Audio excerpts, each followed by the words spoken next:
A grabar ahora.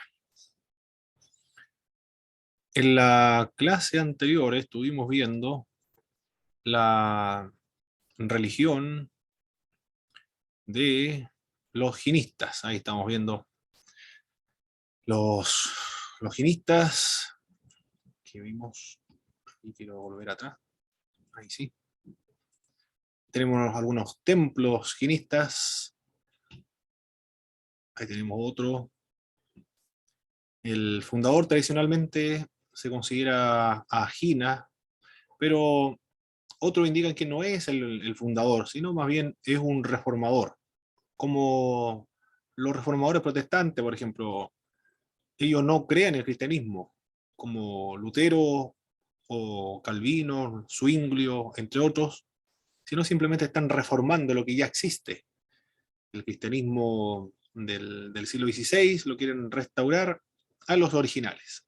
La Biblia establecida como el fundamento para la reforma de la iglesia protestante, en, en concordancia con lo que sostenían también los padres de la iglesia, la tradición cristiana. Acá también el Gina es el reformador, porque la ideología de los ginistas, las creencias, ya existía previo a Gina, y lo que él hace simplemente es reformarlo. Están limitados a la India. La doctrina, hay las características de esta doctrina, el relativismo, se puede mirar, la verdad, desde muchos puntos de vista. Hay un politeísmo intramundano, sin divinidad suprema, trascendente, es una religión animista, donde se le asigna a cada elemento una divinidad, cada elemento tiene un alma, el hombre está compuesto de 5 clases de cuerpo, las almas son infinitas, inmateriales, son eternas, a diferencia de los budistas, creen en el alma, en el cielo, con distintas características este cielo y también en el infierno. Es radicalmente individualista. Lo más característico y el aporte de esta religión es la no violencia, el aporte social, o más universal, la no violencia.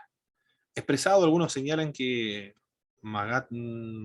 Gandhi, algunos señalan que posiblemente tiene influencia de los ginistas en este aspecto de la no violencia.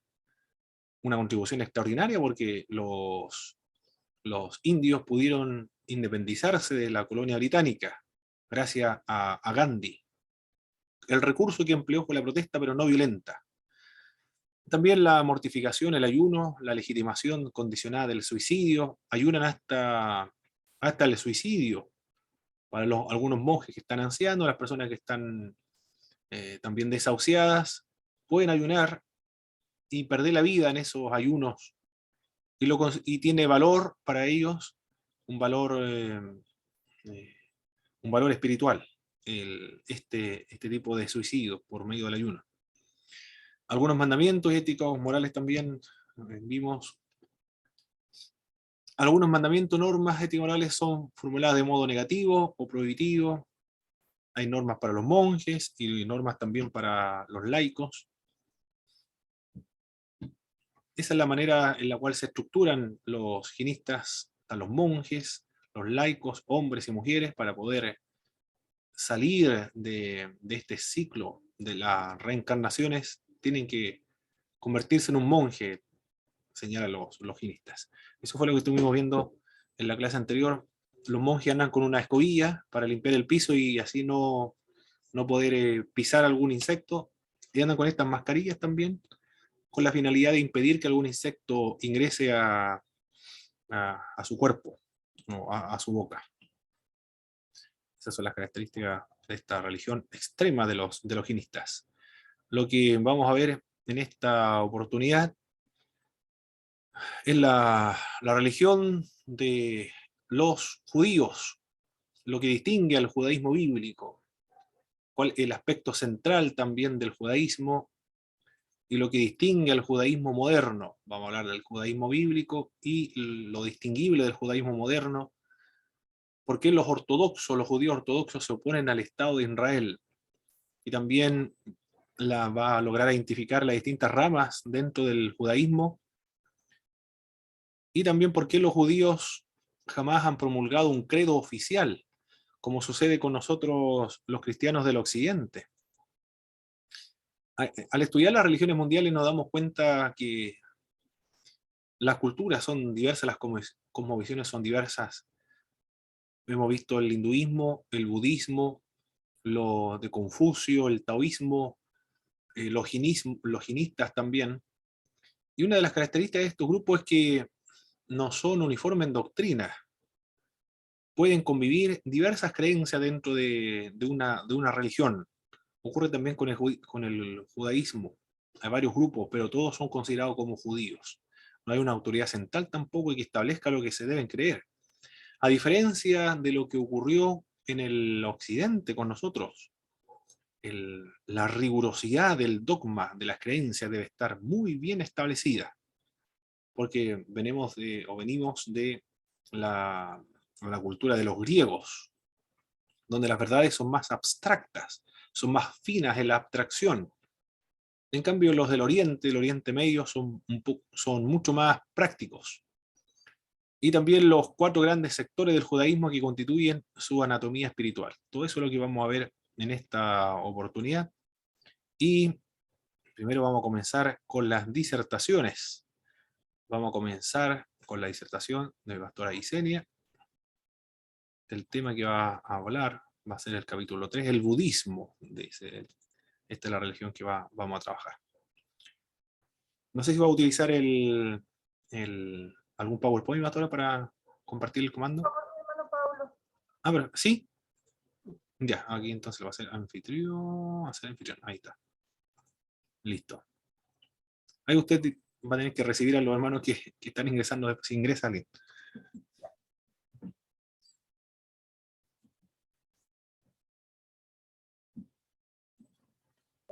¿Se logra proyectar bien? Correcto.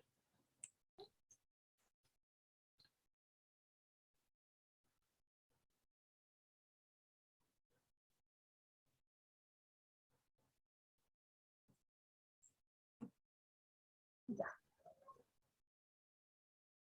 Bien, mi hermano Pablo, mi hermano Christopher, me ha correspondido en este día exponer acerca del budismo. Tomaré el capítulo 3 del libro de George Braswell, llamado Guía Holbach de Religiones del Mundo. Es lo que me ha correspondido el día de hoy. Para comenzar, debemos tener claridad de que la cuna del budismo es la India, ¿ya? Su fundador fue Siddhartha Gautama, más conocido como Buda, que significa el iluminado. Nació en la India alrededor del 560 a.C. y fue contemporáneo de Confucio y Zoroastro. Se crió como parte de una familia adinerada. No era una persona que no tuviera recursos. Se casó, tuvo un hijo, pero sentía que algo le faltaba. Entonces, por esta necesidad que él tenía, dice la historia de que tuvo 4 visiones. La primera fue acerca de un hombre anciano. La segunda visión de un hombre que se estaba muriendo. La tercera visión de un hombre muerto y la cuarta de un hombre santo. Esto lo inquietó, así que decidió dejar a su familia para comenzar un peregrinaje espiritual en el bosque. Hasta ese momento él pertenecía a la religión hinduista. Cuando hizo este peregrinaje y se convirtió en un estudiante de gurúes hindúes, practicó la disciplina, hizo todo lo que allí le pedían, pero sentía que algo le faltaba. Por eso él deja la religión del hinduismo y se forma crea su propia religión, que es el budismo, porque tampoco estaba de acuerdo con algunas situaciones que había visto, así es que esto lo llevó al descontento a cuestionarse todas las cosas que hasta ese momento él había aprendido y comenzó su propia experiencia de iluminación. la historia dice que sentado bajo una higuera tuvo un periodo de éxtasis muy extenso, donde percibió la verdad.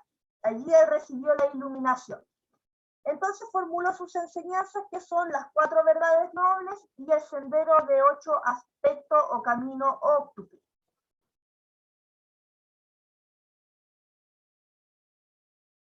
Por medio de sermones e invitaciones, Buda logró reunir una gran cantidad de discípulos que lo siguieron y formaron el primer monasterio. El budismo estaba a punto de convertirse en una alternativa religiosa para la gente de la India.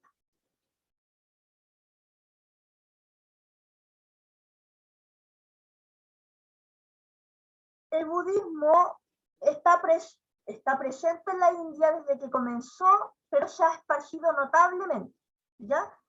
Desde que Buda tuvo su experiencia de iluminación, llevó sus enseñanzas a un grupo de personas que comenzaron a seguirle y esta religión se hizo patente en la India, se masificó de una manera tremenda. Y hay varias ramas de importancia de los budistas. Uno de ellos es el Hinayana. Si me equivoco en algún nombre, le ruego me perdone, porque son nombres bien difíciles. Esta rama de los budistas prevalecen en el sur y el sudeste de Asia, en Birmania y Tailandia. Ellos consideran que Buda es un gran maestro y hacen énfasis en la vida monástica, ¿ya?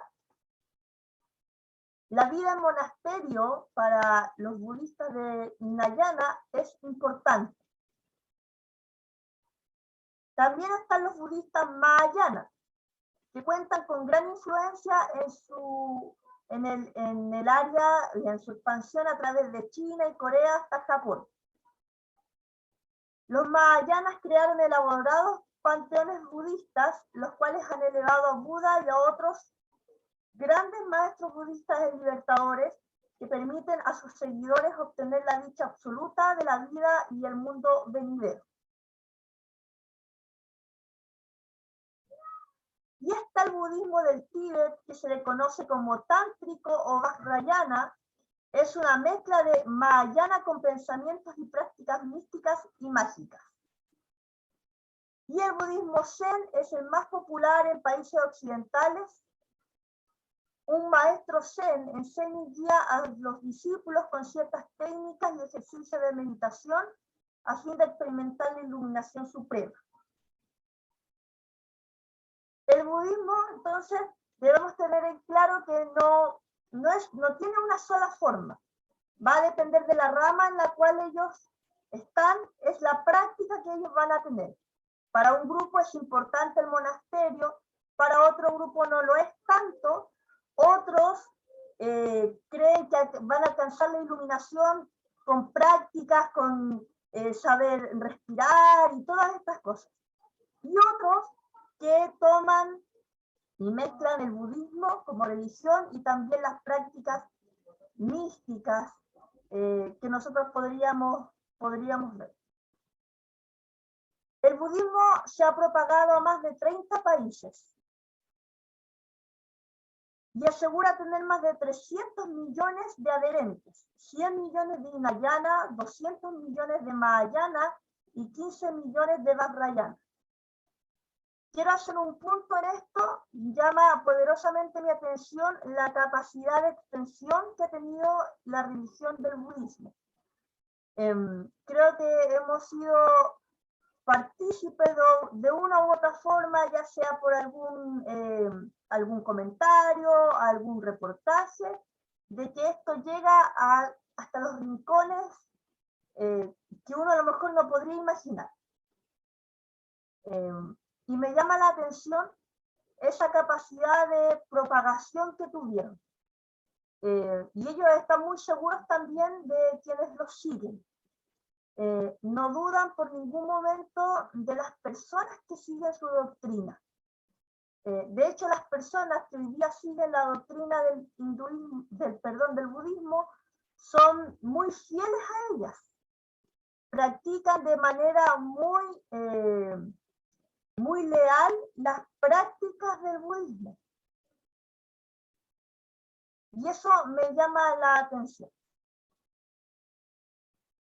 Bueno, los budistas también tienen escrituras sagradas, que para ellos son, de alguna manera, las enseñanzas por las cuales ellos se guían. Tienen el canon Hinayana, que es aquí me van a perdonar, pero es difícil, Tripitaka. No sé si lo habré escrito bien, pero así lo vi. Que literalmente significa división en 3 castas. Contienen los sermones y los discursos de Buda, los reglamentos para los monjes en los monasterios y los tratados metafísicos. Este canon se transmitió oralmente desde la época de Buda en el siglo V a.C. hasta el siglo III a.C. Por lo tanto, la rama de los Hinayanas se dirige o se guía por esta escritura. Y están las escrituras de los Mahayanas, que son una edición posterior al budismo, y estas escrituras expanden las interpretaciones Hinayana y enseñan las doctrinas de los Budas celestiales y de los iluminados. Se dice que son tantas las enseñanzas que tienen que no alcanzan a sabérselas todas, pero sí son muy fieles al aprendizaje prácticamente de memoria de estas enseñanzas. Como toda religión tiene una cosmovisión, la cosmovisión budista se centra en las 4 verdades nobles.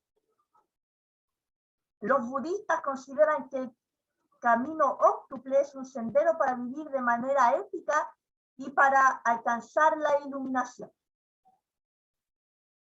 Buda basó sus enseñanzas en su experiencia al crecer como hindú. En la India,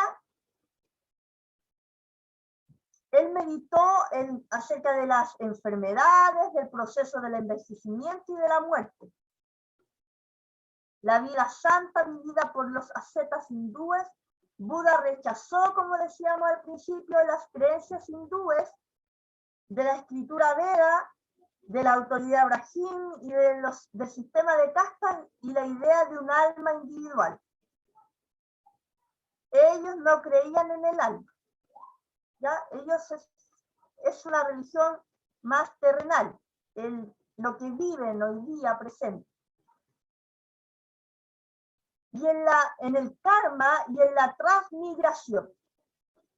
La enseñanza principal, o de alguna manera la cosmovisión principal de los budistas, es que el nacimiento es sinónimo de sufrimiento, que la vida es sufrir y que tampoco creen en la vida después de la muerte, o no creen en algo más allá después de morir. Por lo tanto, ellos hablan de el karma. O sea, mientras más cosas buenas haga yo, más rápido voy a llegar al estado de iluminación.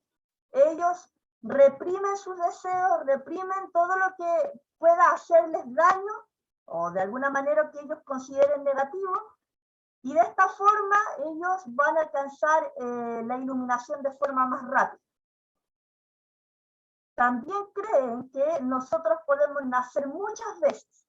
Mientras no alcancemos la iluminación, vamos a nacer muchas veces.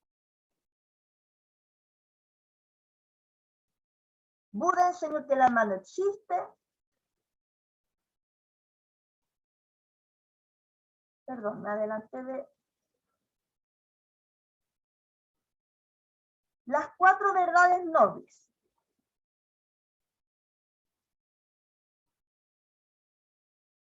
Y el camino óctuple son lo siguiente, lo explico.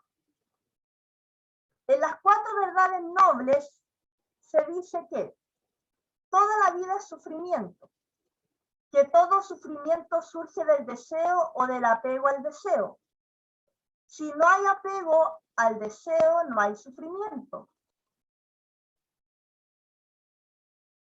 que si no practica el camino óctuple, no hay apego al deseo y por ende no hay sufrimiento. El noble camino óctuple, después que uno cree en las 4 verdades, las que yo les mencionaba, verdades nobles, tienen que seguir de alguna manera en un aprendizaje constante. Porque ellos dicen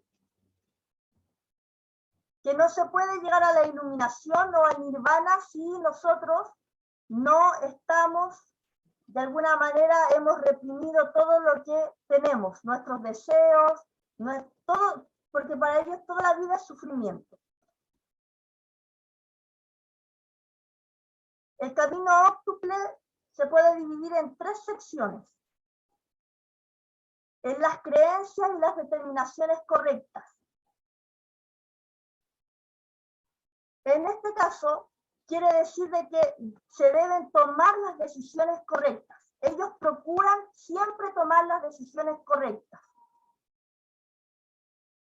También tienen que llevar una vida moral como corresponde, según sus creencias.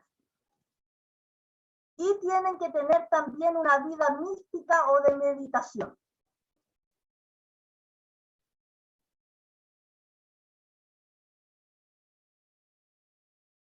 La devoción budista. Todos los budistas hacen votos a Buda, al Dharma y al monasterio también. Que hay una palabra que no logré entender, pero se refiere al monasterio.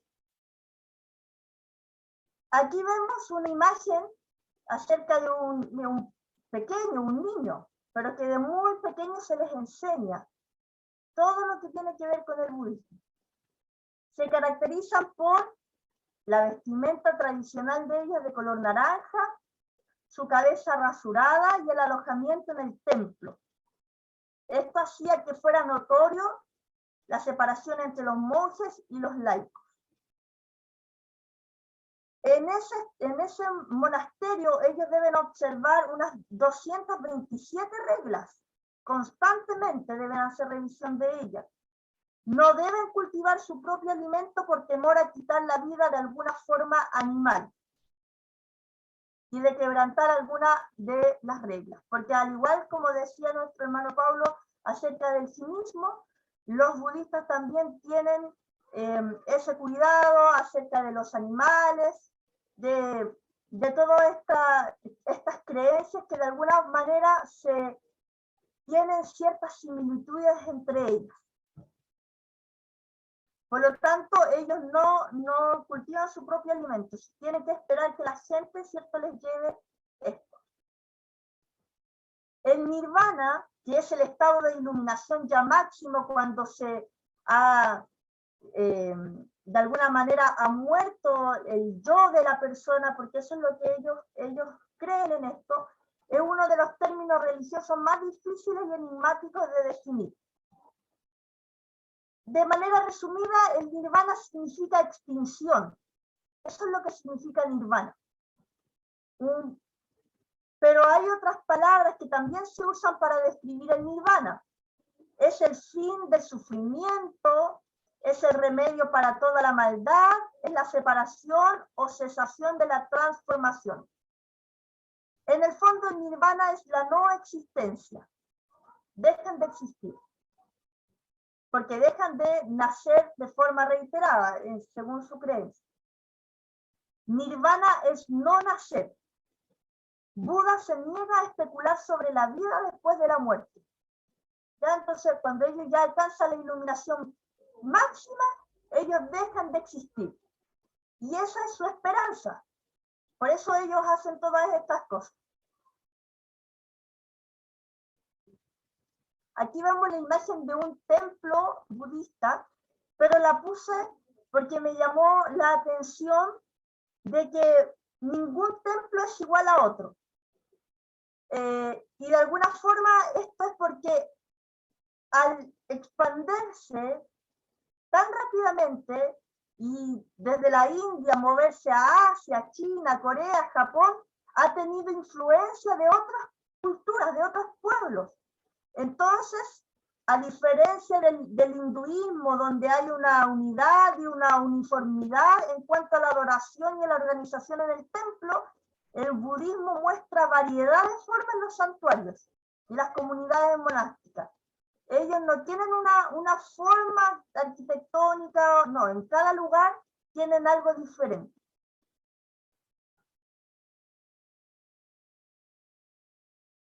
Bien, aquí me pidió la tecnología.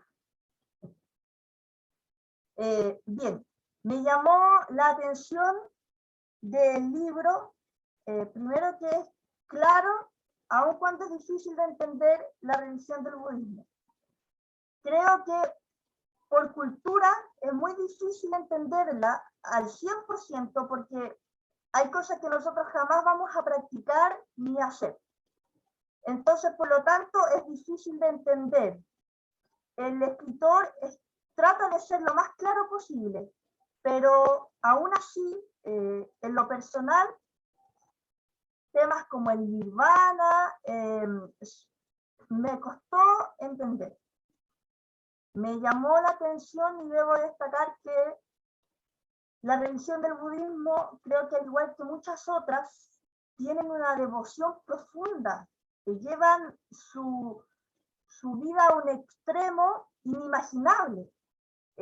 Sus sacrificios, la capacidad de poder pasar horas en una sola posición, meditando, dejando sus hogares, haciendo todas estas cosas, de alguna forma es loable, porque creo que a nuestra mentalidad nos cuesta entender, valga la redundancia, esa capacidad de entrega que tiene.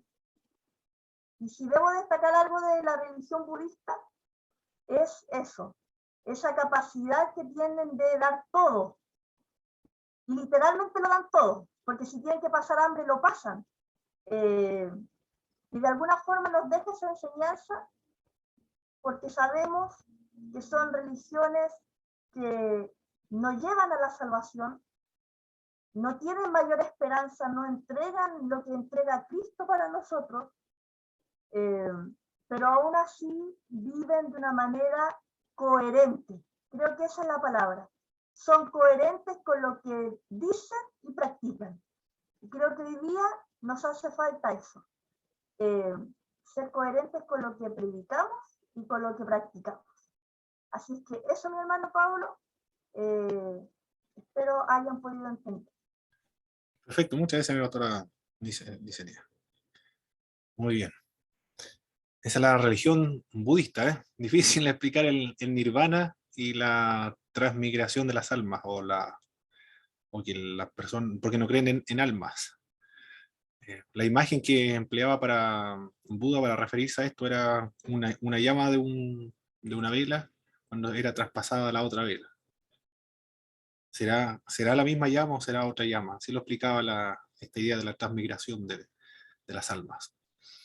Muy bien, vamos a escuchar ahora a nuestro hermano Christopher, que va a disertar acerca de las religiones de China japonesa, de nuestro libro de texto con el cual estamos trabajando, y usted también lo ha leído. Pero no es lo mismo el leer que el escuchar la exposición de un hermano de lo mismo que nosotros hemos leído. Nos enriquece más y se profundiza más y se ve desde otra perspectiva. Por eso que lo damos como libro de texto y también lo damos como disertación. ¿Va a ocupar el PowerPoint, hermano Christopher, no? No, profe. Ah, muy bien. Adelante. Muy bien. Muy buenas noches a todos y a todas. Continuando con la exposición de este día, voy a continuar con el capítulo 4 del libro de George W. Braswell, Guía Holman de Religiones del Mundo. Las páginas que me tocó examinar comprenden desde las 59 a las 71. Y el tema que aborda en este capítulo el autor es el siguiente: tradiciones religiosas chinas y japonesas. Parte diciendo el autor a modo introductorio que no solamente la India ha entregado en este caso religiones históricas, sino que también lo ha hecho China y Japón. Por ejemplo, la nación china destacan dos religiones muy importantes y también históricas. La primera de ellas es el confucianismo y también encontramos el taoísmo. Parto definiendo qué es lo que el autor nos muestra acerca del confucianismo. En primer lugar, su fundador, Confucio. Nos dice el libro de texto que nació alrededor del año 550 a.C., en la provincia de Shantung. Confucio trabajó como funcionario público de aquella nación, tuvo una vida bastante privilegiada, viajó bastante por su país natal, hizo amistades con líderes de gobierno y príncipes, tuvo una relación en ese tiempo con la aristocracia de aquella época. Confucio se inclinaba muy poco hacia lo místico y lo sobrenatural. Al contrario, él tenía más una tradición o una tendencia a lo racional y a lo humanista. El confucianismo se basó en los siguientes puntos. En primer lugar, la importancia del orden correcto en la familia y en la sociedad. De acuerdo a lo que decía Confucio, la gente es básicamente buena y responderá a la bondad si tiene modelos adecuados. Otro punto del confucianismo. Confucio enseñó una ética para la sociedad que regla tanto los deberes, la conducta y todas las relaciones que debían ejercerse entre los ciudadanos. Y algunos eruditos han sostenido que Confucio era una persona moralista y también un escéptico. La segunda religión es el taoísmo, fundada por Lao Tzu o Lao Tse. También fue prominente en el siglo VI a.C. Nos dice el libro que el taoísmo comenzó como una filosofía de liberalismo, que enfatizaba básicamente en el principio de la no interferencia en la vida de otros y principios de quietismo. Posteriormente, Lao Tse se le consideró un dios, se le divinizó en un panteón de otras deidades donde había templos, monjes y escrituras taoístas. Y aquí vamos a la tercera religión, que es el sintoísmo. El sintoísmo es la religión japonesa, autóctona de aquel país y la más importante. Se practica tanto a nivel nacional como también a nivel familiar u hogareña. El gobierno de Japón sostiene a los santuarios sintoístas y también financia los rituales. El sintoísmo se divide en dos modalidades de práctica. La primera práctica que encontramos es el código de ética, Bushido, que promueve el espíritu samurái de la lealtad y obediencia a los dioses y al emperador. Y la segunda forma de práctica es la que se efectúa en el hogar, que incluye un altar para los dioses, incluye ofrendas, rituales que la familia realiza diariamente. Y otra religión que tuvo impacto principalmente en China y Japón fue el budismo.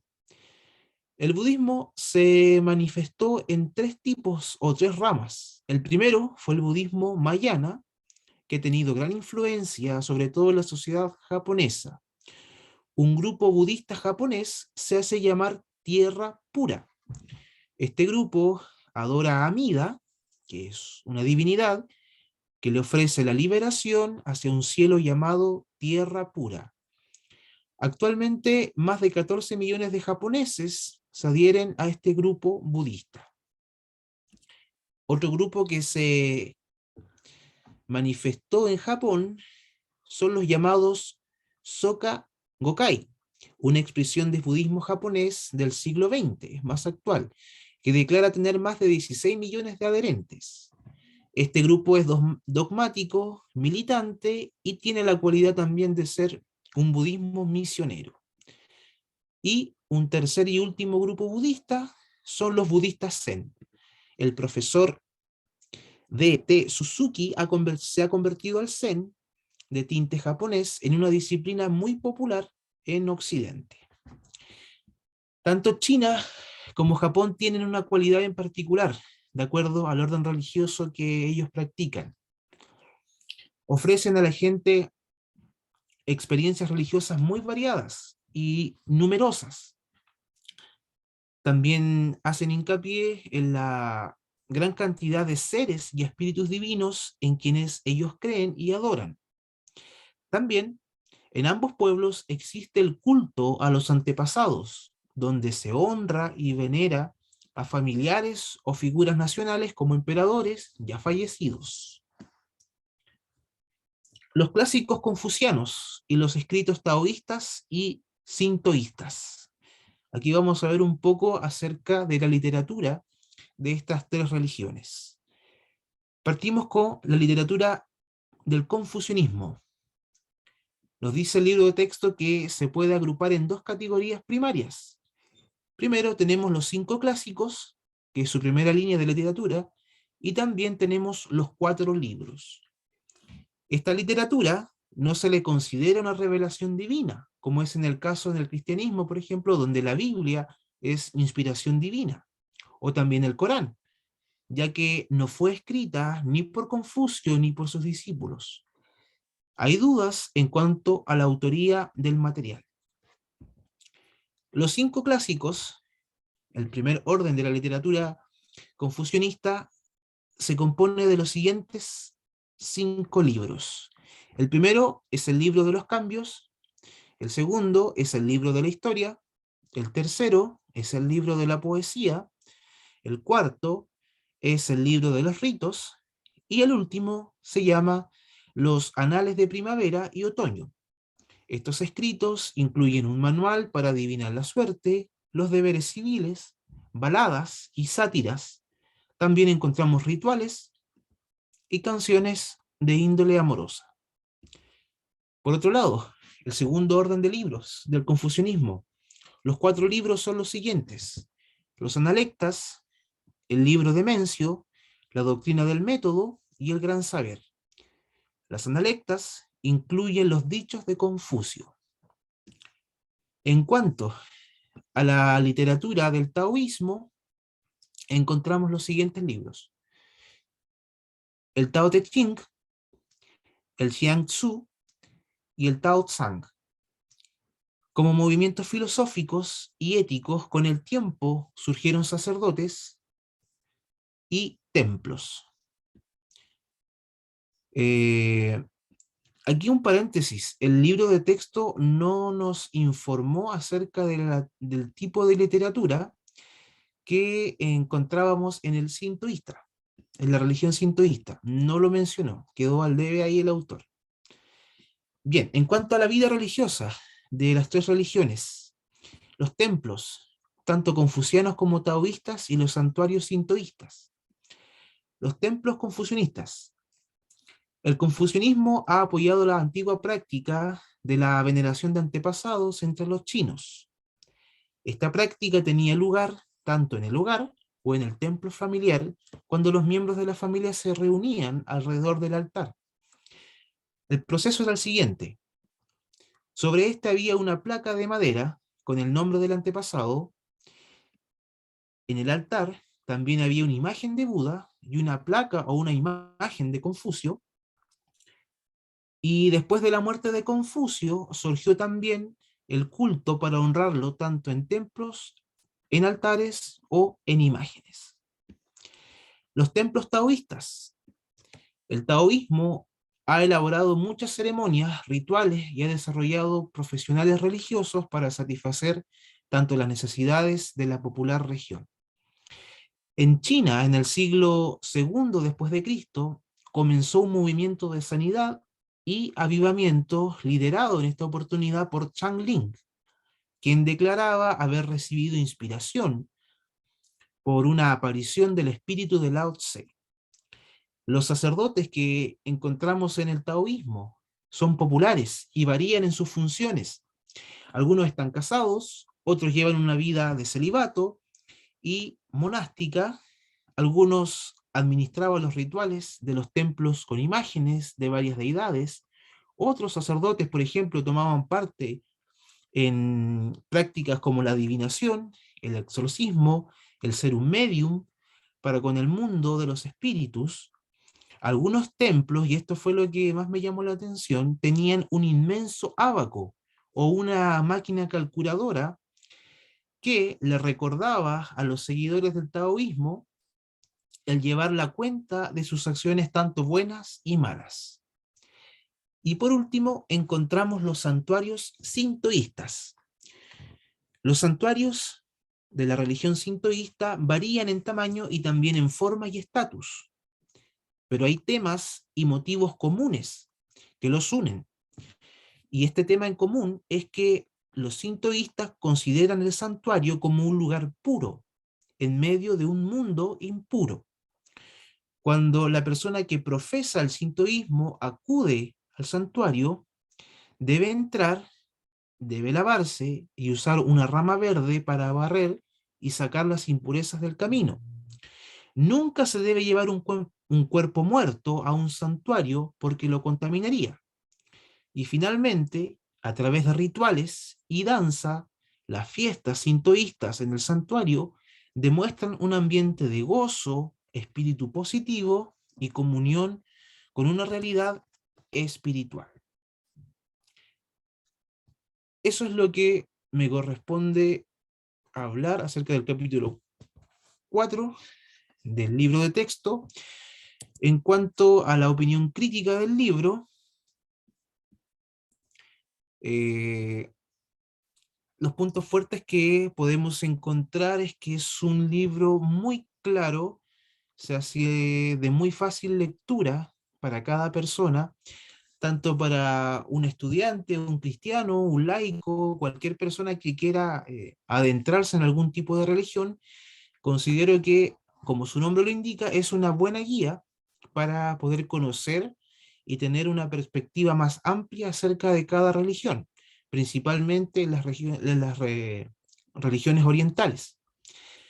Las debilidades de las ideas del autor: siempre mantuvo una opinión objetiva, nunca hizo ver una opinión personal, así que carece de debilidades.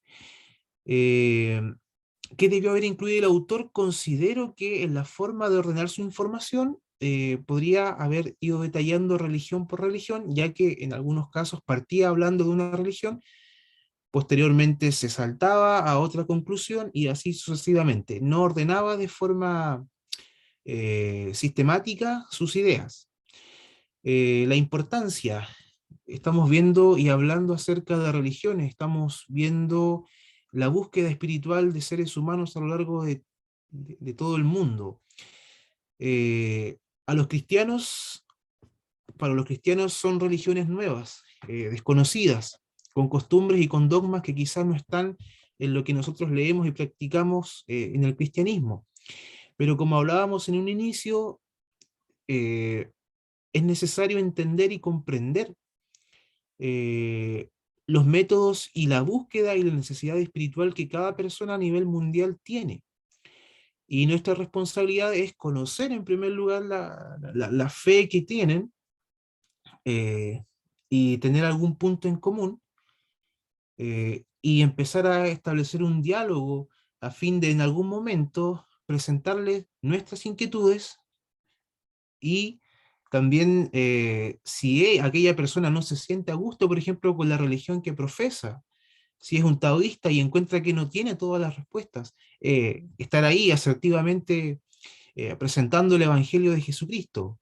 El budismo, como hablábamos, es una religión que ha llegado a Chile, ha llegado al sur, está en Puerto Montt, entonces de repente cualquier joven puede buscar auxilio en el budismo, pero cuando no encuentre todas las respuestas, se puede acercar un cristiano y hablarle acerca del Evangelio, contarle en este caso el plan de salvación que nuestro Señor Jesucristo nos ofrece.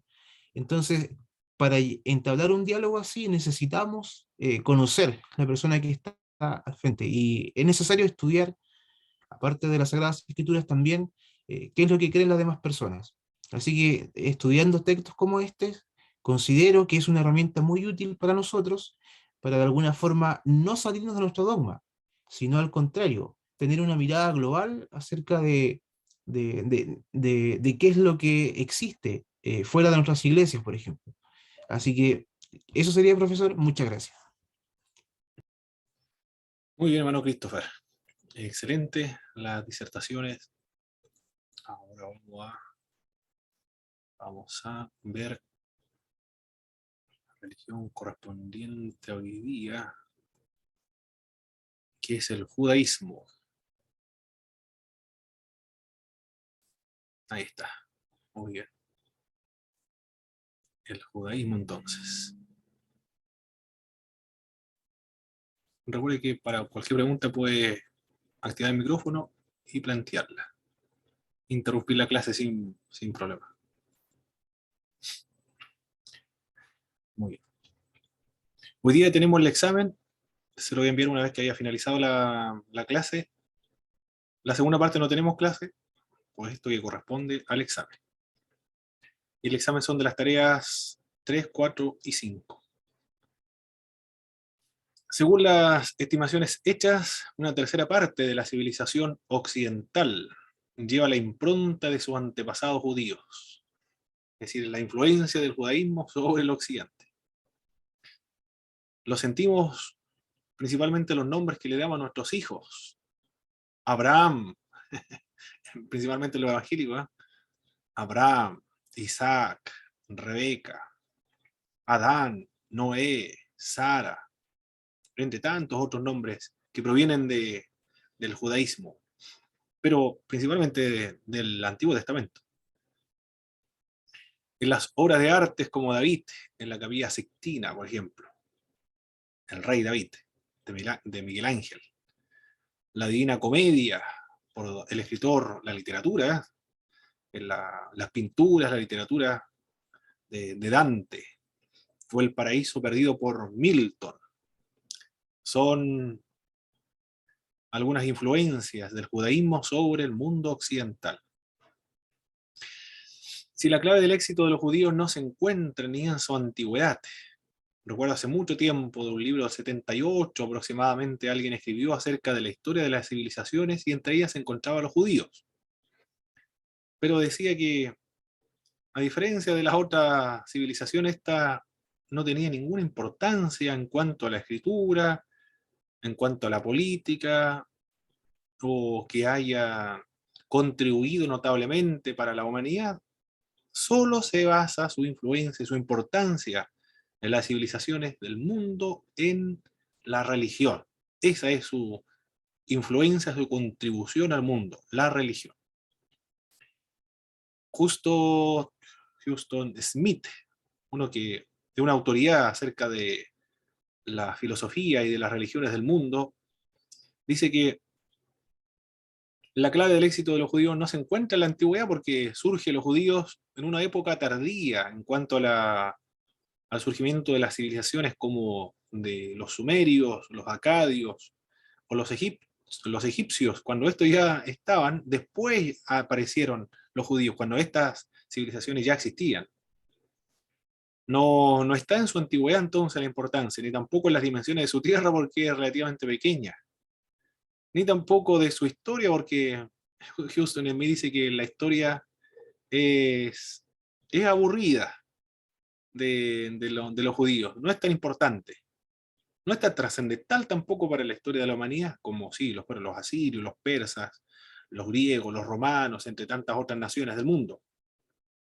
Pero dice Houston Smith que si uno comienza a verlo detenidamente, se va a dar cuenta que los judíos tienen una historia parecida a los grupos minoritarios de las otras naciones que han sufrido persecución, marginación, han sufrido el exterminio, el genocidio, como todos los pueblos pequeños, pueblos minoritarios, a través de todo el mundo. Todos los pueblos pequeños de todo el mundo se identifican con esta historia, con este pueblo. ¿En qué radica entonces si no es en cuanto a la tierra, la antigüedad, ni tampoco a su historia? Este es uno de los grandes enigmas de la historia, para el cual se han propuesto distintas respuestas. Lo que sacó a los judíos de sus tinieblas y los elevó a una permanente grandeza religiosa fue su pasión por el significado, dice el autor Houston Smith. Aquí tengo el autor. Estoy citando a este en este momento.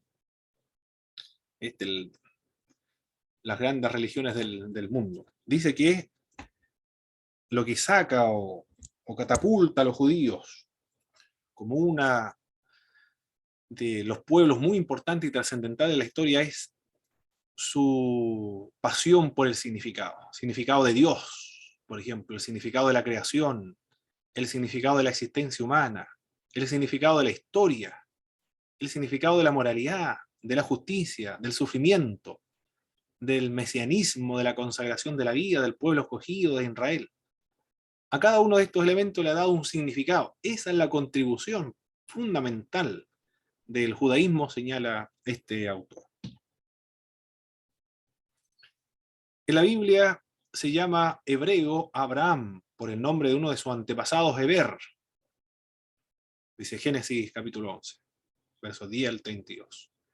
Tras la muerte de Salomón, ocurrida en el año 931, su reino se dividió en dos, de la división de las tribus y de la muerte de Salomón. Se divide en las tribus del norte y del sur. Las tribus del norte van a caer en manos de los asirios en el año 722 y las tribus del sur en el 586 por los babilonios. Hasta la diáspora, el 70 después de Jesucristo. Estuvieron sometidos a la dominación persa, a la dominación greco-macedonia, luego la romana, y después de la diáspora a los árabes, otomanos, británicos, hasta que en el año 1948 se constituyeron como el Estado de Israel. Israelíes, para los modernos, israelitas, para referirse a los israelitas del Antiguo Testamento.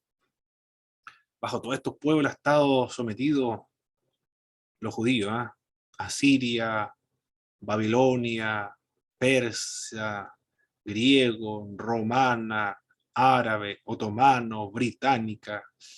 Dios mío, extraordinario la historia de este pueblo. Tantos golpes, tantos atropellos, tantas opresiones, genocidios, persecuciones, sospechas a través de toda la historia, pero se mantienen en pie, existen todavía, porque son el pueblo del libro, no han perdido su identidad nacional, cultural, religiosa, aunque se encuentren en cualquier parte del mundo, se han conservado por medio del estudio del Antiguo Testamento. Profe, Sí, hermano Christopher. consulta viendo la imagen, ¿por qué los judíos lloran en el muro de los lamentos? Lloran ¿O por qué van porque cayó la destrucción del muro de Jerusalén, del templo, eso es lo que están llorando, lamentan la destrucción del templo, y es lo único que queda de lo que antiguamente fue el templo. Eso es lo que sé hasta ahora. No sé si tendrá otro significado o no, pero sé que hasta ahora lo que lloran es la destrucción del templo de Jerusalén. No tienen templo. Constituía para ellos el centro de la religión del judaísmo. Lo distintivo, después cuando termine la clase le voy a preguntar cuál es lo distintivo del judaísmo bíblico. Lo que distingue al judaísmo bíblico es la Torá, el templo, el sacerdocio, la sinagoga, la existencia de los rabinos. Torá, templo, sacerdocio, sinagoga, rabinos, es porque nos referimos al judaísmo bíblico. Hasta la ilustración judía ocurrida en el siglo XIX, el judaísmo se vertebraba en dos vertientes, la religiosa y la étnica, hasta la época de la ilustración judía, religiosa y la otra étnica. En la antigüedad el hijo de un padre judío era considerado como judío, pero después de la diáspora la madre transmite la condición judía, al parecer porque era mucho más fácil comprobar que ese hijo era de esta madre en particular más que del papá, y lo otro porque la mamá tenía o ejercía más influencia en cuanto a la educación religiosa sobre sus hijos que el papá. Esas son las razones por las cuales después, para identificar que una persona es judía, es por medio de la madre.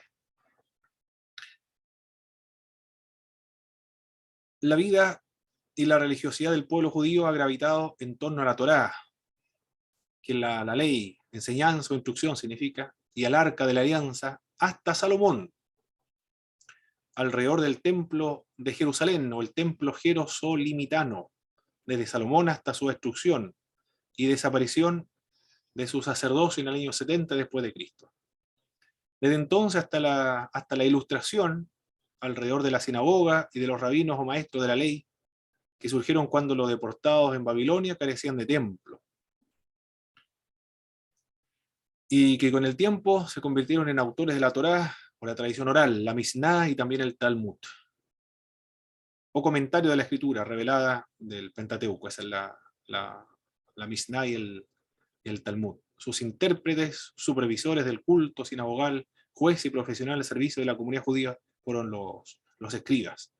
Los de mayor influencia en esta época, después de la destrucción del templo por los babilonios, para conservar la identidad religiosa, surge la sinagoga y con ellos los escribas, donde van a ocupar la fuerza, la influencia sobre la comunidad.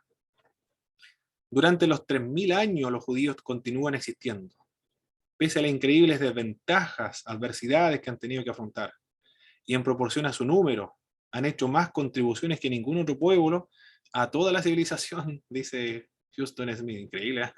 A pesar de un pueblo tan pequeño, ha contribuido notablemente a toda la civilización occidental. Cuando el viajero va del sur del Asia y del lejano oriente a la cuenca oriental del Mediterráneo y a la península arábica, se advierte una tradición religiosa distinta. Está el judaísmo allí, está el cristianismo, el islam, que tienen un enfoque monoteísta, la fe en un solo Dios y la devoción a Él. Ese Dios llamado Yahvé o Alá se revela a la raza humana a través de una tradición profética. El profeta habla en nombre del Dios del universo y de todos los tiempos con un mensaje específico a toda la gente. El judaísmo es el fundamento para el cristianismo y también es el fundamento para el islam. Se desarrolló a partir de sus dos predecesores. Esa es la influencia del judaísmo. Es el fundamento para el cristianismo y también para el islam. En realidad también el islam debe su fundamento al cristianismo y también al judaísmo. El aspecto central del judaísmo es la adoración a Dios. Es el aspecto central del judaísmo, la adoración a Dios. También la práctica de las buenas obras y el amor al conocimiento. Ahí está el aspecto central del judaísmo: amor a Dios, buenas obras y amor al conocimiento.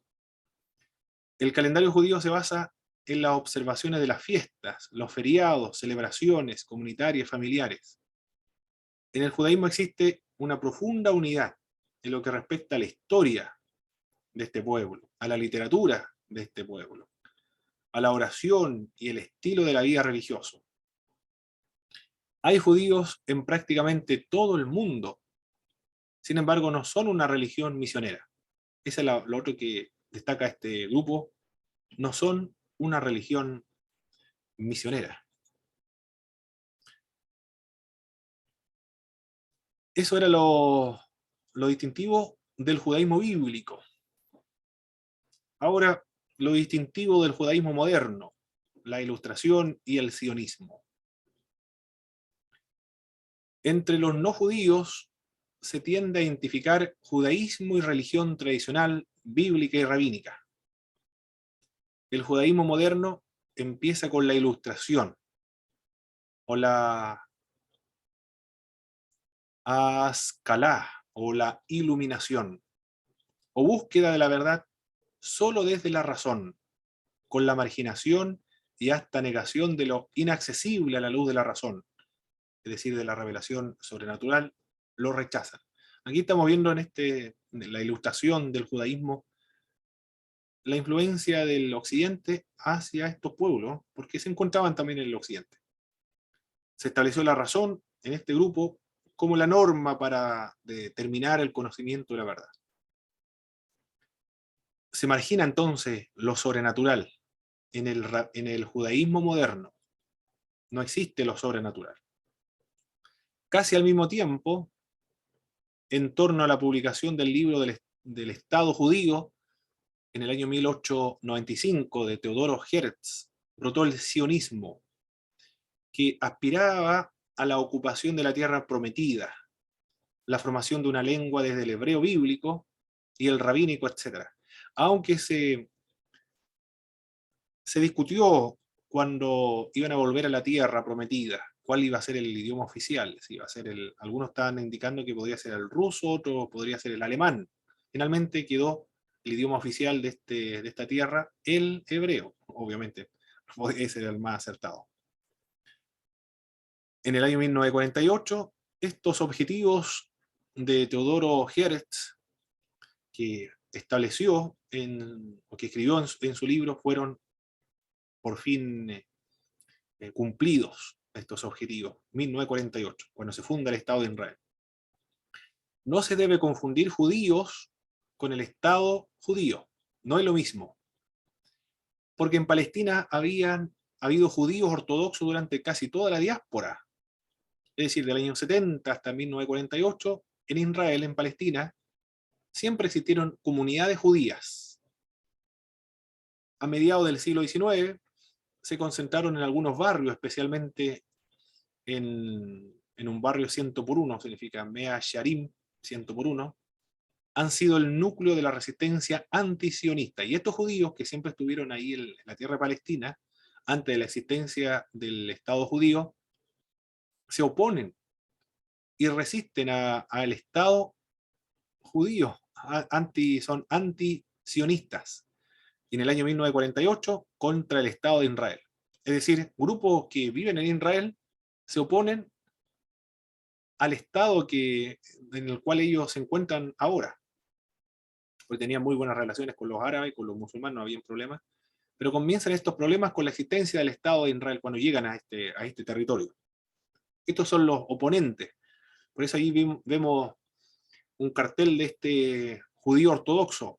Yo, la primera vez que lo leí quedé impresionado, desconcertado, cómo un judío puede oponerse a su propio Estado frente a, o, o están a favor también de Palestina. El judaísmo rechaza el sionismo, dice ese cartel, el Estado sionista, el Estado de Israel, una oposición. Este cartel visible, una protesta contra el Estado sionista. Pues la razón por la cual se oponen los judíos ortodoxos, o los que siempre vivieron ahí, que son de origen semita, y los judíos sionistas son de origen más bien caucásico o de Rusia, y no tanto semita como los judíos que siempre permanecieron allí en la tierra de Palestina. Pues los sionistas eran ya en su cuna rusa y mayoritariamente son laicistas. Esa es la razón por la cual se oponen. Porque son laicos, laicistas, desentendidos de la religión judía. Ahí está la explicación por la cual se oponen a la existencia del Estado judío. Pero hay otra razón también. Los ortodoxos ven en el Estado de Israel un atentado contra la esperanza de la consumación mesiánica, realizable solo tras la venida del Mesías. Dicen los judíos ortodoxos que este Estado es un obstáculo para la venida del Mesías, porque es el Mesías el que va a venir a establecer un Estado y un gobierno propio. Por lo tanto, no lo reconocen como un Estado propiamente judío, sino que es una especie de sustituto, pero no el auténtico ni real. Más bien, es un obstáculo que impide este proyecto de que venga el Mesías. Hay una razón entonces, no tanto política como el laicismo, por ejemplo, o étnico, porque los sionistas vienen de la cuna rusa, sino más bien escatológico, porque impide la existencia o la venida del Mesías. Por eso se niegan a participar en las celebraciones de la independencia, también a colaborar con la ONU, que lo consideran como una organización sionista. Bien, esos son los distintivos del judaísmo moderno, la ilustración, el sionismo, a diferencia del judaísmo de la Biblia, judaísmo bíblico.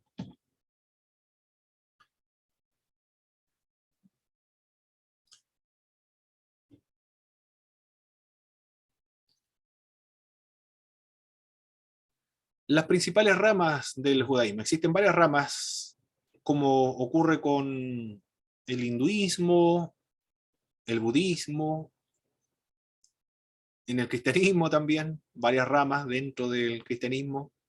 En el cristianismo están las confesiones, que son las iglesias del Oriente, y dentro de las iglesias del Oriente hay iglesias autocéfalas, del Occidente, la romana y las protestantes. Y así se siguen subdividiendo dentro del mundo protestante. Del mundo protestante están los protestantes, dentro de los protestantes los radicales, y dentro de los radicales los racionalistas, los místicos, y también están los anabaptistas, los menonitas también se encuentran ahí.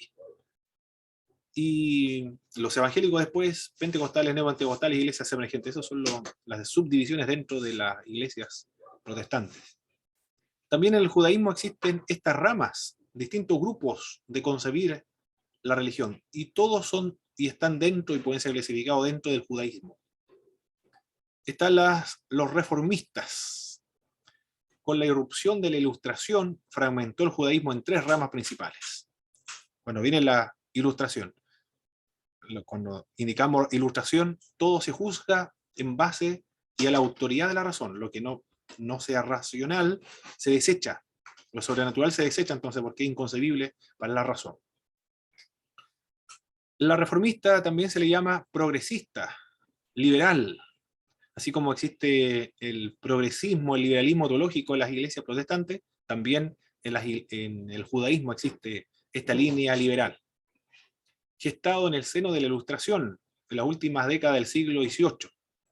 Defiende la autonomía individual en la interpretación de la Torá. Cada uno interpreta lo que quiere de la Torá, lo que señala este grupo del liberalismo o reformista.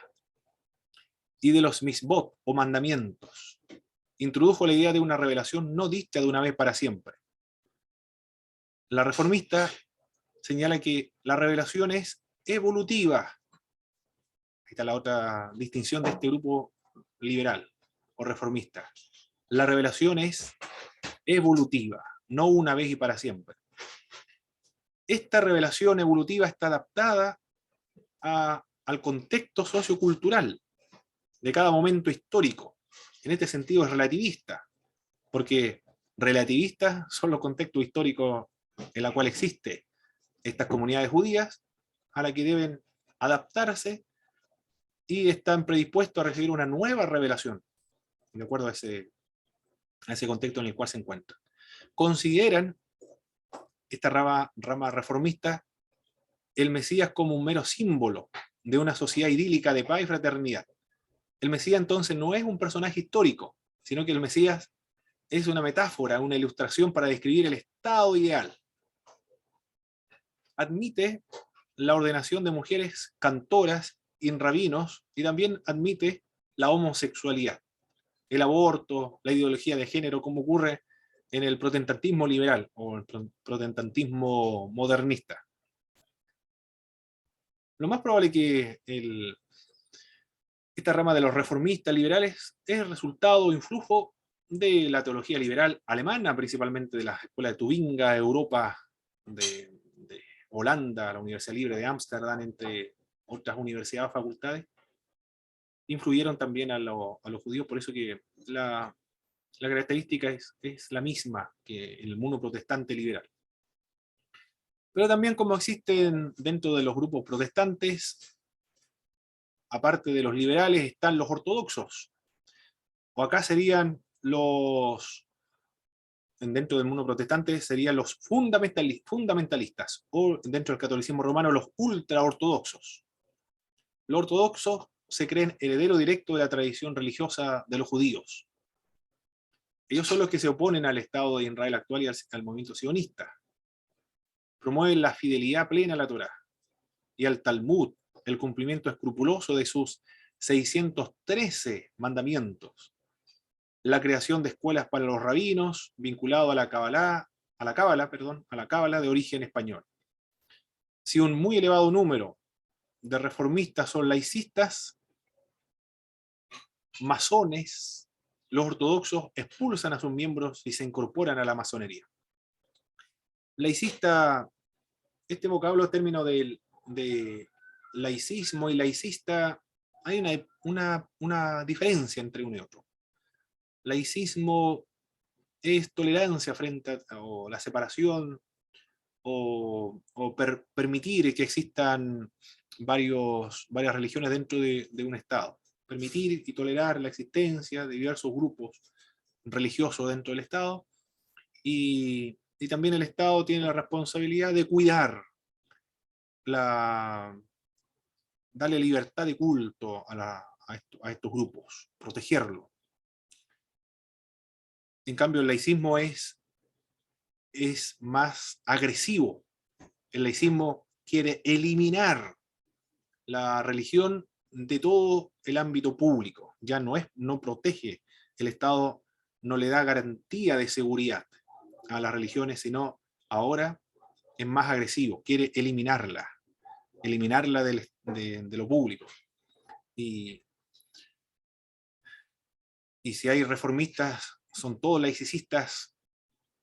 Hay masones, acá los ortodoxos expulsan a todos los que son incorporados a la masonería y consideran también, no consideran a los liberales como personas creyentes o fieles a la Torah, porque tampoco creen y interpretan a su modo, no las tradiciones, la Torah. También están los judíos que son más conservadores, los masortí. Este grupo más que los masortí o conservadores son como una especie de bisagra entre los reformistas y los ortodoxos. No sigue a la Torá y los misbot por encima de todo, se inclina hacia su libre interpretación. No son tradicionalistas, entonces los ortodoxos son los tradicionalistas.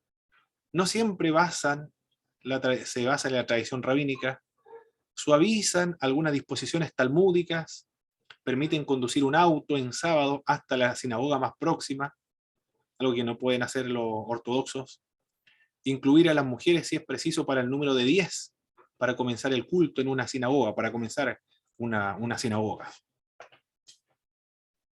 Dentro de estos grupos, estas son las tres ramas principales. Las tres ramas son reformistas o liberales, los ortodoxos, tradicionalistas, y el judaísmo masortí o conservador, las tres principales ramas. También hay otros grupos más pequeños, o grupos más reducidos. Estos son el caraíta. Los caraítas aceptan todo el Pentateuco y demás libros de la Biblia, pero no el Talmud ni tampoco la tradición rabínica. Estos son los grupos minoritarios dentro del judaísmo denominados el caraíta. También están los judíos mesiánicos. Asumen la Torá y los misbot, pero rechazan el Talmud. Creen que Yeshua es el Mesías, son seguidores de Yeshua, la mayoría es trinitaria y es amable con la Iglesia Católica, el resto es hostil al catolicismo romano. Luego, cuando hablamos de judaísmo mesiánico, nos referimos, aquí hay una confusión, sin embargo, y lo vamos a precisar un poco para cómo se manejan en los textos, en los libros de texto, cuando corresponde hablar acerca del judaísmo y los judíos mesiánicos. Los judíos mesiánicos, el término es un término que se utiliza para referirse específicamente a judíos, quienes de etnia judía, que se hicieron cristianos. Esos son los judíos mesiánicos. Actualmente, judíos mesiánicos que no son judíos, que eran evangélicos antiguamente, y comienzan a adaptar a las costumbres hebreas, o piensan y se engañan a sí mismos que son judíos porque su apellido termina en Z. Esto no nos referimos a estos grupos judíos mesiánicos. En realidad son falsos judíos mesiánicos porque no son primeros judíos. Bien, esos son los grupos entonces. Aquí me está llegando un mensaje, dice: los recursos deficientes del sistema pueden afectar la calidad de su audio. Trate de cerrar algunas aplicaciones para mejorar el desempeño. Se escucha bien el audio, ¿verdad? Ah, perfecto. Ya. Sí, profe. Ya. Los cuatro grandes sectores del judaísmo que constituyen su anatomía espiritual. El judaísmo, como todo lo del Oriente y el Oriente Medio, es práctico. no es especulativo, es práctico, pragmático. Es menos dogmático que práctico. Los judíos están más unidos por sus actos que por sus creencias. Prueba de ello es que jamás han promulgado un credo oficial que deba ser aceptado para pertenecer a su fe. No hay un credo, no hay un dogma, no hay concilios ecuménicos universales dentro del judaísmo que establecieron una doctrina en particular. Como ocurrido en el cristianismo. En el cristianismo han habido 7 concilios ecuménicos universales en el cual todos los cristianos del mundo adscriben, con excepciones de las iglesias autocéfalas, que son las iglesias del Oriente, que nos adscribieron algunos concilios de Éfeso y el de Calcedonia, y algunas iglesias evangélicas antitrinitarias que no adscriben a estos, que son unitarias, no adscriben a estos concilios, pero todas las otras iglesias adscriben a estos concilios. Pero en el cambio en el judaísmo no existen esos concilios. No hay una autoridad que determine esto lo que se debe creer para ser considerado judío. Porque no enfatizan el dogma, como nosotros los occidentales lo enfatizamos. Este énfasis en la práctica le da al judaísmo un cierto aire oriental, porque así como Occidente, influido por la parcialidad griega en favor de la razón abstracta, subraya la teología y el credo, lo del Occidente, Oriente ha abordado la religión mediante el ritual y la narrativa. Mira la diferencia cultural en cuanto a la religión. En el Occidente, el pensamiento abstracto especulativo, la razón abstracta, el credo y la teología. Los teólogos, los grandes teólogos, están todos en el Occidente, o de influencia griega, como los padres, los capadocios, por ejemplo, de influencia griega, Tertuliano de Cartago, Atanasio. Pero en el Oriente, la religión, el énfasis es ritual y narrativo. Ahí está la diferencia. Las iglesias del Oriente, los judíos, los de la iglesia ortodoxa, no han producido grandes teólogos. Los teólogos se encuentran en el Occidente. El énfasis para las iglesias del Oriente es el misticismo. Y acá estamos viendo que el ritual es lo importante, y la narrativa, no tanto el dogma. Por eso que existen estos grupos y todos son considerados como judíos. ¿En qué consiste entonces la identidad de los judíos? No es en su doctrina, puesto que nadie está obligado a tener fe para ser un judío. Entonces, ¿en qué? ¿En qué está la identidad? Entre los judíos hay de todo, desde los que creen que todas las letras y signos de puntuación de la Torá fueron dictados por Dios, hasta quienes son ateos, pero son judíos, son considerados como personas judías. En realidad es imposible mencionar una sola cosa que en sí sea suficiente para hacer de uno una persona judía, porque el judaísmo es un compuesto, es como un círculo completo, pero que puede dividirse en secciones que convergen en un centro común. No existe autoridad alguna que diga que un judío debe aceptar todas estas secciones, o cualquiera de ellas, o exponerse a la excomunión. No existe esa excomunión, a menos dentro de los grupos ortodoxos, por supuesto, de los masones, que se hacen masones. Sin embargo, cuantas más secciones se acepten, más judío será. Así lo explica Huston Smith. Estas son los 4 sectores del judaísmo que constituyen su anatomía espiritual. Y que algunas de estas que lo observen ya son considerados como judíos. La fe, por ejemplo. La fe judía de la historia de Abraham, Isaac, Jacob. La observancia, bueno, si no tiene la fe, como son los liberales, porque son ateos, la observancia, la interpretación y la práctica de los ritos básicos, como el Shabbat, por ejemplo. Es decir, si celebra el Shabbat, pero es un ateo, un agnóstico o un laicista, bueno, ese judío, porque ¿quién celebra el Shabbat? Los judíos. Las leyes alimentarias también, y las oraciones diarias, bueno, los ateos, los agnósticos no van a observar hacer ninguna oración. Varía mucho entre los diferentes grupos judíos, pero la intención es la misma. La consagración. Aquí, ateo y agnóstico, todo apunta a lo mismo, la consagración de la vida. Pero esa consagración se entiende de manera distinta. Porque los ortodoxos para Dios, pero para un ateo, un incrédulo, para su trabajo, para su ideología, o para sus proyectos personales, pero se consagra la vida a, a un fin. Y la cultura también hace de alguien un judío. Incluye las costumbres, las formas artísticas, los tipos de humor, la filosofía, la literatura y mucho más. Como son tantos aspectos de la cultura judía, se puede resumir en tres. El idioma. Si habla el hebreo, es un judío. Si conserva las tradiciones, es un judío. Y si se apega a la tierra de Palestina o la tierra de Israel actualmente, ese es un judío. El concepto de la nación también, de tener una identidad común, de sentirse parte de un pueblo.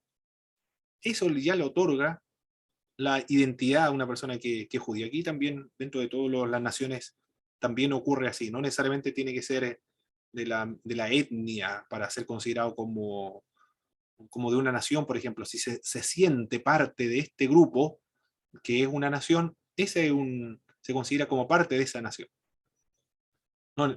Por el hecho del apego a la tierra, al idioma, las tradiciones, la cultura, se siente parte, siente que hay algo en su interior que lo apega y lo identifica a esta nación. Esa persona es considerada como judío, pero no es solamente los judíos, sino en cualquier parte del mundo. Eh, Se puede considerar como parte de una nación.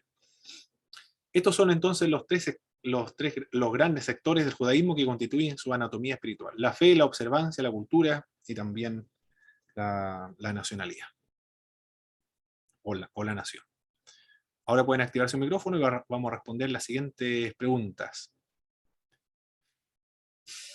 ¿Qué distingue al judaísmo bíblico de otro tipo de judaísmo? ¿Cuáles son los distintivos del judaísmo bíblico? La Torá. La Torá, muy bien, ¿qué más? El templo, El templo, perfecto, ¿qué más? Y después, cuando ya no había templo, el sacerdocio, el la sacerdocio, sinagoga. la sinagoga, muy bien. Y cuando ya no había templo, no había sacerdote, entonces dentro de la sinagoga había Rabinos. los rabinos, muy bien. Esos son los que distingue al judaísmo bíblico: Torá, templo, sacerdocio, sinagoga y los rabinos. ¿Cuál es el aspecto central del judaísmo? La adoración a Dios es una, Gracias a Dios. La y práctica de las buenas obras y el amor al conocimiento. el amor al conocimiento, la práctica de las buenas obras y el amor al conocimiento, perfecto. ¿Qué distingue al judaísmo moderno del judaísmo bíblico? La ilustración y el cinismo. Sionismo, perfecto. La Sionismo. ilustración, la, la autoridad y la razón, y el sionismo también. Muy bien. Que escribieron Teodoro Herz, que escribe un libro para constituir un Estado en la tierra de Palestina.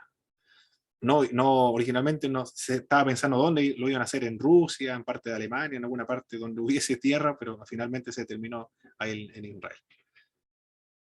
Perfecto. ¿Por qué los judíos ortodoxos se oponen al Estado de Israel y son antisionistas?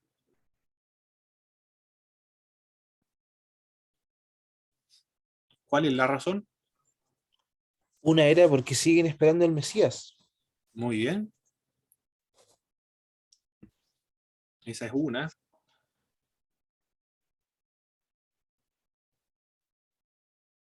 También señalan que desde la perspectiva de ellos, es un obstáculo para que venga el Mesías y es un Estado ilegítimo, arbitrario, no legal, para la perspectiva religiosa de los grupos ortodoxos. También porque son laicistas los grupos y tienen una cuna que es de rusa. Y también era hermano porque los dividió de las otras naciones, ¿o no? De los árabes. También ellos fueron los que hicieron pelear a los judíos que llegaron ahí con los árabes y con los palestinos, con los musulmanes. Y anterior al Estado judío, los judíos que estaban ahí, que vivían siempre en el Estado de Israel, o sea, en Palestina, estaban tenían muy buena relación entre ellos, no había problema. Identifique los siguientes grupos o ramas dentro del judaísmo. ¿Quiénes son los progresistas, los liberales, los que no creen o sea, la ley se puede interpretar como ellos deseen, también los mandamientos, la revelación es evolutiva, se adapta a la cultura? ¿Qué grupo dentro del judaísmo son Los reformistas. los reformistas? Excelente. ¿Quiénes se sienten dentro de las ramas del judaísmo heredero directo de la tradición religiosa? Promueven fielmente la Torá, el Talmud y los 613 mandamientos. Los ortodoxos. Los ortodoxos, excelente. ¿Quiénes sí hacen de bisagra entre los reformistas y los ortodoxos? No siguen la Torá y los misbot, por encima de todo. Suaviza también. ¿Cuáles? Los Masortí. Los masortí o los conservadores. También hay grupos más reducidos. Algunos aceptan todo el Pentateuco y otros libros de la Biblia, pero no el Talmud ni tampoco las tradiciones rabínicas. ¿Cómo se llamaba ese grupo? Los caraítas. Los caraítas, excelente. ¿Y los judíos que se convirtieron a Cristo? Los judíos mesiánicos. Los judíos mesiánicos. Algunos son trinitarios, los que son por lo menos judíos que se convirtieron a Cristo, y otros son antitrinitarios. Hermano, ¿Sí? con respecto a los caraítas, cuando se dice que siguen la Torá, ¿se dice en el sentido amplio o estricto la Torá? ¿Que siguen los 5 libros o el Antiguo Testamento completo? El completo. El Antiguo Ah, Testamento completo, porque el Pentateuco y los demás libros de toda la Biblia del Antiguo Testamento. Lo que no siguen es el Talmud y la tradición rabínica, pero todo el Antiguo Testamento que nosotros tenemos lo siguen. Esa es la diferencia con los otros grupos. ¿Por qué los judíos nunca han promulgado un credo oficial que debe ser creído por toda la comunidad judía, y los que no creen este dogma y este credo son marginados como herejes? ¿Cuál será la razón? Porque ellos son pragmáticos más que dogmáticos. Excelente. Claro, son prácticos. No son teóricos, no son abstractos, no son especulativos, son prácticos esas personas. Esa es la razón. ¿Cuáles son los 4 grandes sectores del judaísmo que constituyen la anatomía espiritual de los judíos? La fe, La fe, la observancia, la observancia, la nación y la cultura. Excelente. Muy bien. Eso es lo que tenemos que ver hoy día. Hemos finalizado entonces esta clase. A ver, hay dos mensajes me llegaron aquí en el chat. Christopher dice Diesel, poco ortodoxa. Profe, son 2 series buenas de judaísmo, del tema del judaísmo. Ya. Hay una serie. Sí, son 2. Una es 2 poco series. ortodoxa y Stiesel.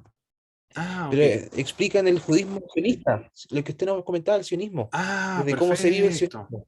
Perfecto. Muy bien. Muy bien. Muchas gracias, hermano Christopher. Excelente.